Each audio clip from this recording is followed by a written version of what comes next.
India leads in medical education, also in hospitals. We have a large medical tourism that is going on in the country, and keeping in view that we have a very good friendship treaties between Russia and India from long period of time, I think this is high time that we can make this into a reality.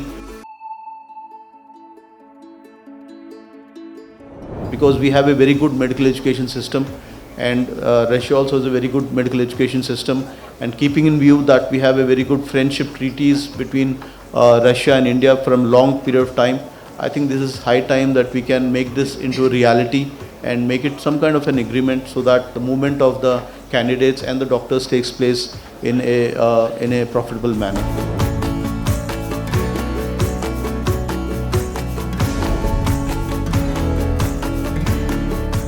India leads in medical education, also in hospitals. We have a large medical tourism that is going on in the country. And we give a very affordable kind of a medical treatment in our country. Many patients across the world, they come to us for the treatment. And India can become an apex export house for the candidates, for the students who go abroad. So this is we have in the NMC 4 boards that is there.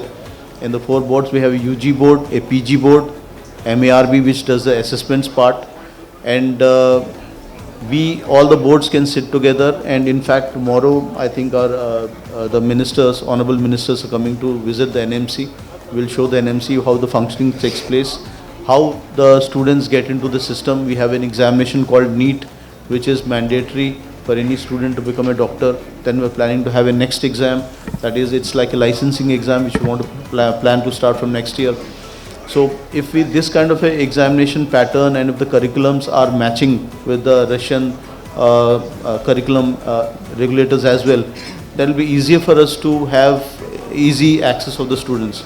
Now the main problem that the students right now are facing is that the students are going there and studying there. When they come back, they are not able to clear that FMG exam. So that is one of the main concerns that is there, and we would like to see how that can be improved, the results can be improved. I think one of the reasons why the FMG exams results are slightly poor is because the language of education maybe is slightly different. They are not able to cope up when they come here. We want to ensure that if the curriculum is something that is matching with that of the MBBS students that we are teaching here in India, if that matches with them, then I think the quality of education can improve, and the students who are studying in Russia, they can easily pass the FMG exam and they can practice here in India.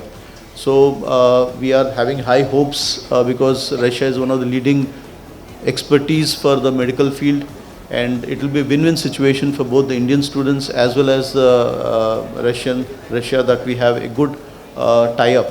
Also, in the new education policy that the Honorable Prime Minister got recently, you can also open up franchises or medical colleges in India.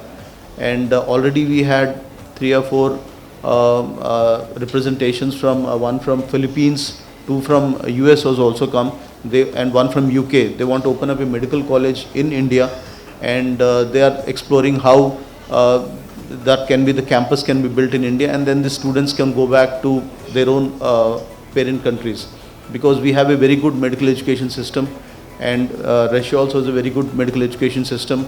And keeping in view that we have a very good friendship treaties between Russia and India from long period of time, I think this is high time that we can make this into a reality and make it some kind of an agreement so that the movement of the candidates and the doctors takes place in a profitable manner.